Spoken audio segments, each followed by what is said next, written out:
When I first got this Lie-Nielson 112 scraper plane, I had a hard time using it. Couldn't get the chatter to go away out of it, and the blade didn't seem to stay sharp for very long, and it just turned out to be frustrating to work with. So I just put it on the shelf and let it collect dust for the past 15 years. Well, let me show you how I fixed that, or what I did to fix that, and you may be surprised on what it took, but I'm happy with how it works now. I've got this piece of quarter sawn oak right here with a pretty little knot in the middle of it, and I can go ahead and get scrapings off of this without any chatter, and I'm real happy with the result from that. So first thing I'm going to start with is go ahead and do your basic prep the way it's recommended. Make sure the sole's flat, but everything is in the blade. Lie-Nielson recommends sharpening this blade to 45 degrees and then setting it in here to 15 degrees ahead of 90 perpendicular to the sole. What I've done with this is I've got this one sharpened to 75 degrees, and I've got it standing almost perpendicular. I think I'm about 3 degrees ahead of 90 on this. I've tried a bunch of different angles on this, from 45 up to 75. 65 and 75 seem to work the best. At those angles, I can stand this up straighter in the frog. I can take and really set this up at 90 degrees to the sole and work on a piece of, let's say, cherry, mahogany, or even some maple with barely getting any chatter. So it only takes a little tweak forward to go ahead and remove that chatter out of this. Harder materials, figured materials, you might have to move it ahead a little bit more, but it works phenomenal with that blade sharpened at 65 or 75 degrees.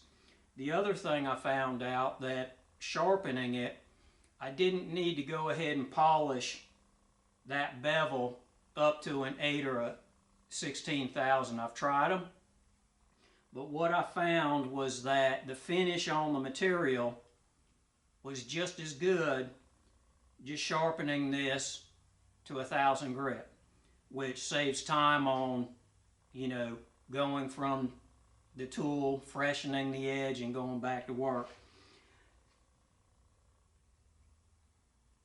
I tried different angles, different settings, and different grits, and the best thing I found to work was sharpening this to 65 or 75 degrees,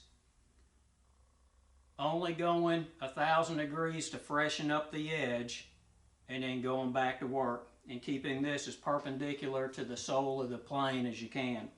The only test you need to do for this blade for sharpness is a fingernail test to make sure you're grabbing, and then it's back to work. But this will produce a mirror image, or a real nice finish on any of the material you probably have. Once you freshen up that blade, it's quick to get back to work.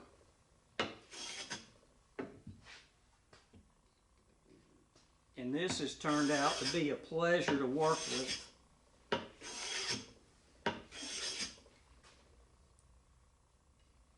Here's some shavings from mahogany. Here's the white oak. Here's cherry. I've been going through a lot of materials. I don't know why anybody else doesn't recommend this. If somebody knows a reason why not to do this, leave a comment, let me know, but it seems to work real good for me. I'm going to start using this in place of a lot of sandpaper. I love the finish that I'm producing on everything that I've ran this across. So I wish I figured this out 15 years ago. I probably would have wore this blade out by now.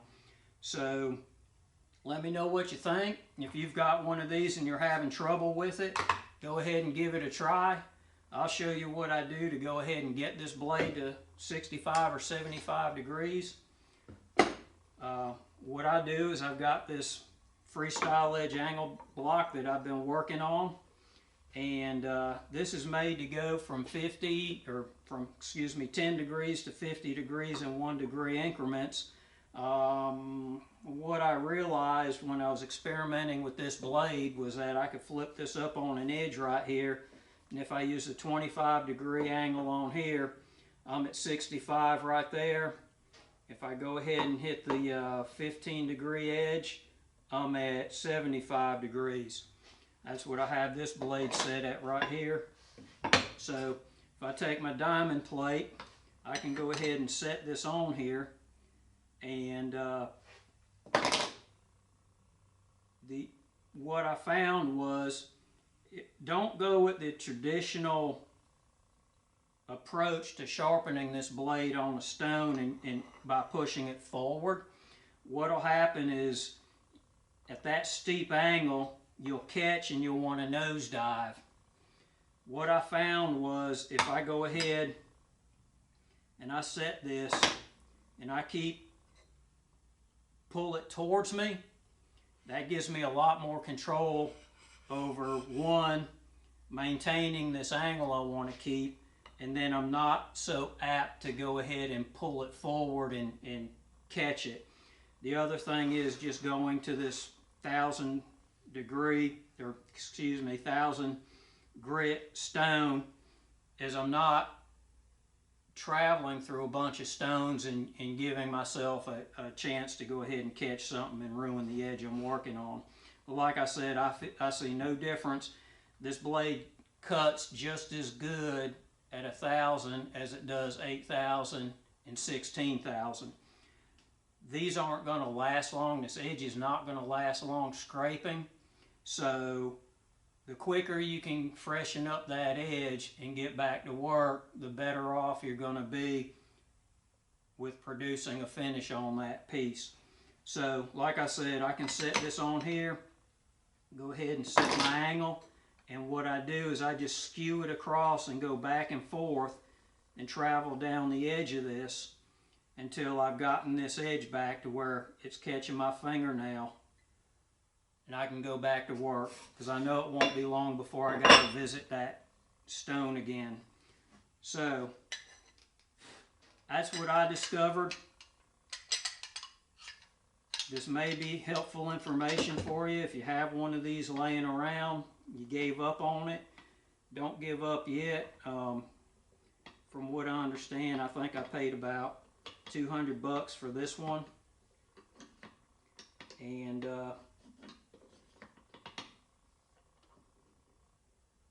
now I think they're about 300. I heard something out there that some people were trying to get $400 if you went to eBay on it. But here you go. Nice shavings out of that piece of white oak with a knot in it. We can swap it up. Mahogany's kind of I'll call it a softer material, but it's got some difficult grain. It likes to tear out a lot.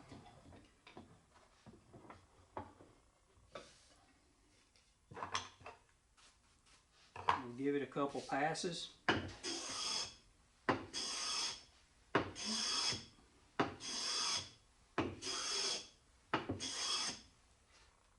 Pretty shavings. Leaves a glass smooth finish on it. Again, this blade's almost 90 degrees to the sole of that, only a few degrees ahead of it. Let me know what you think. Give it a try. It's not going to hurt anything. Thanks. My name's David Morose. If you like this or it was informative, hit a like, maybe subscribe, and hopefully I'll be putting more information out there as I learn how to improve some of these, how these tools work.